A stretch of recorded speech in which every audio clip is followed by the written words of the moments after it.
Guys, I cannot stop thinking about this Gene Hackman case because it's so unique. It's different than anything I've ever talked about before, and it's crazy because, there's always a different case in the news. There's always a different case that a lot of these true crime content creators and podcasters talk about. And it seems like more often than not these days, people try to force in mysteries where there are no mysteries. It's like people work overtime. They try so hard to make some of these cases seem really mysterious, to try to get people invested, to try to get clicks and views. But often the mystery is just not there. And that kind of became my issue with true crime, is people trying to force a mystery where there is none. But in this case, all of the mystery is there. The mystery that everyone is searching for in these other cases, it's all right here in the Gene Hackman case. Now, to be clear, just because I'm saying there's a mystery here doesn't mean it's a murder mystery. Just because this case is mysterious, and we all know it is, that doesn't mean that Gene Hackman was killed, or that someone did this, or that someone did that. It just means that this is mysterious. If we knew what happened, there would be no mystery. So yeah, I'm looking at this case and I'm stumped. Of course, I have my own theories, and at the end of the day, it's probably going to be something more simple than any of us imagined. I find that often in these cases, the outcome, it's not as sensational, it's not as entertaining and crazy as what some people want. And that very well may be the case here. It may turn out that something simple happened here. But it's just that a lot of these scenarios have kind of been taken off the table. And that's where the mystery comes in. And I was wondering, is it just me? Is it just us? How do the experts feel about this? Do they think this is mysterious? Because look, I've never covered a case like this. I've never seen a case like this. But maybe the people who kind of do this for a living, maybe investigators and forensics experts and stuff like that, maybe they have seen stuff like this before. So maybe they do have a better understanding than we do, right? Well, it turns out that a lot of forensic experts have been speaking out about this case, and they're saying kind of the same thing I'm saying, that they've never seen anything like this before. And these are people who actually work in that field and have been working in that field for just about as long as I've been alive. So I'm just glad that I'm not, and you're not, the only one that's looking at this scratching our heads, because even the so-called experts are sitting here kind of confused about this one as well. In fact, one of these forensic experts recently spoke out on the news. I want to go ahead and roll this clip so you all could hear from him, and then I'll be right back with more thoughts. Joe Scott, I bet you've been toiling over these details most of the day. Can you put any thought to what might have happened, just given the facts we know now? In all of my experience, Ash, as a death investigator, I have never had two individuals be found dead inside of a structure without there being some kind of trauma element related to it, or some type of toxin, perhaps in the air, or either something that has been ingested. The idea that two individuals would just simultaneously fall over deceased it's a real head scratcher for a death investigator, for anybody in forensics, and not to mention the added piece to this, that the canine is deceased. That was odd, and two canines were alive. I wondered about the crate, meaning if the crate were closed, if it had been many days, that the canine would have expired from, thirst at the very least. Yeah. So the Hackman's daughter says that she thought it was definitely carbon monoxide poisoning, but the utility company said nothing looked awry. Some of the doors were slightly open, which made me wonder if that would negate the possibility of this happening. But also, would toxicology show this in an autopsy? Yeah, it will, and that's important. We can't dismiss what the daughter is saying, okay? And it's all fine and good. The fire department rolled out, and utility people came out and checked. However, at autopsy at the state medical examiner's office, they're going to do a test that's referred to as a carboxyhemoglobin level. And you do it in fire deaths. You do it where you suspect that carbon monoxide asphyxiation has taken place. And when that occurs, it'll give you specific levels. There is always a certain amount of carbon monoxide in our environment, but did it reach lethal levels? And is that a causal effect? They'll also, remember, we have to think about that these pills were found there as well, Ash, and we don't know what the med was at this point in time, but I guarantee you this, that the individuals from the ME's office where the state collected that vial, and they're going to take those meds back with them. They're going to analyze them and take a look in kind of a broad spectrum toxicology report, what we call a standard panel, and they'll look for everything. I only have a couple seconds left, but I'm really curious about the wording that was used. They were found mummified and bloated. Was that a mistake by somebody who just doesn't understand what mummification is? It didn't sit right with me. No, the people in Santa Fe would know mummification, and it's not like Egyptian mummification.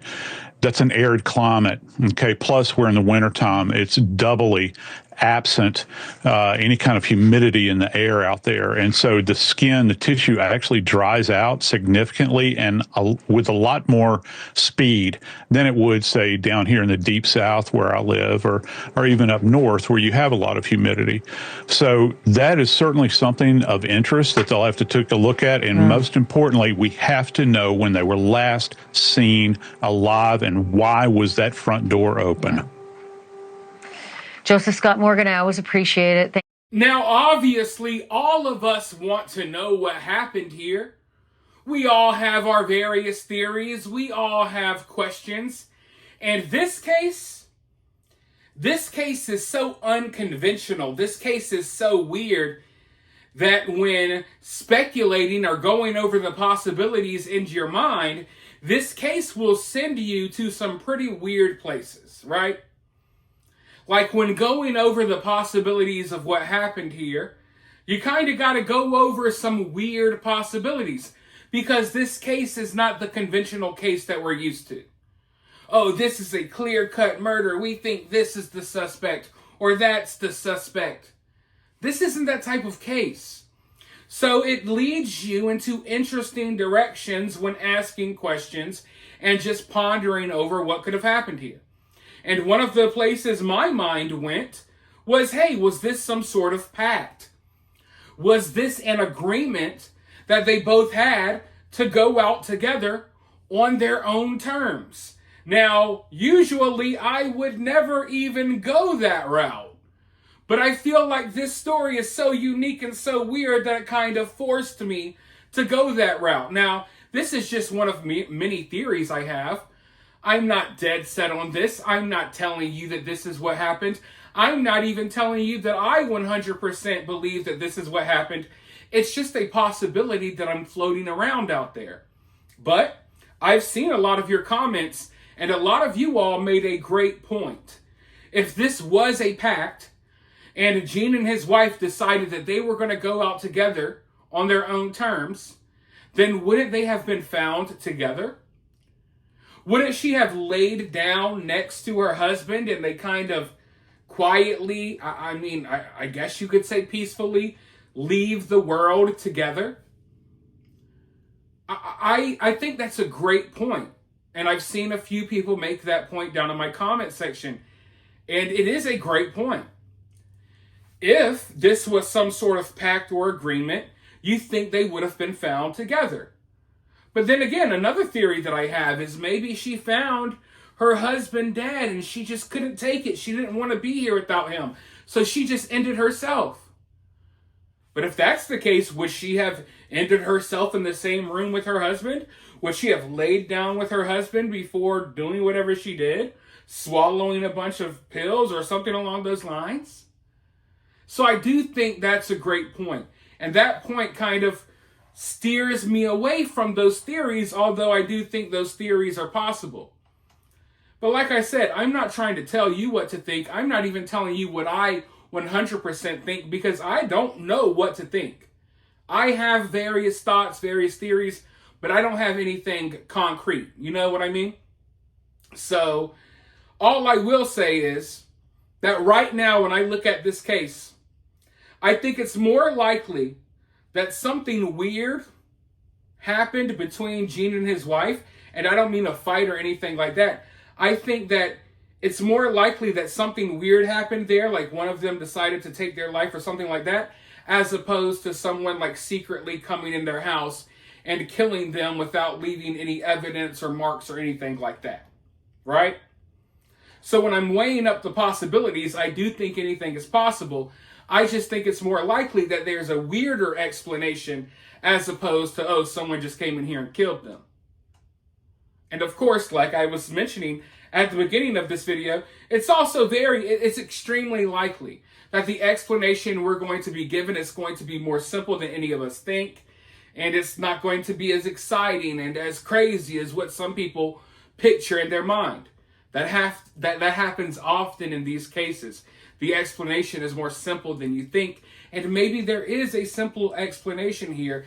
It just feels like those simple explanations have kind of been taken off the table. Because I do find it almost impossible to believe that Gene, his wife, and the dog just all dropped dead simultaneously. Right? So, I mean, it's got to be something. What that something is, I'll be thinking about it all night. I will keep going over the possibilities in my mind over and over and over again. And I will continue to ask questions until those questions get answered. And I really do not like the fact that little details in this case have already changed, and it's only been a couple of days. And it's kind of mind-boggling to think that in the year 2025, at least as of right now, I haven't heard anything about security cameras, doorbell camera, anything. I know that Gene and his wife were older, so they're probably not that tech savvy, but they have a lot of money. They could hire someone to help them something. So I would just think that on a property this big, this nice of a house, with people who have this much money, you would think that there would be a camera somewhere. Now, would that camera be able to solve things? Maybe not.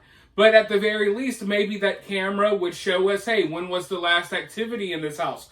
When was the last time this camera picked up Gene or his wife walking around? You know what I mean? But as of right now, we haven't really heard anything about a camera or any footage. That's not to say that it doesn't exist, because we don't know. Law enforcement isn't going to tell us everything. And some of the details law enforcement have told us, they've already changed.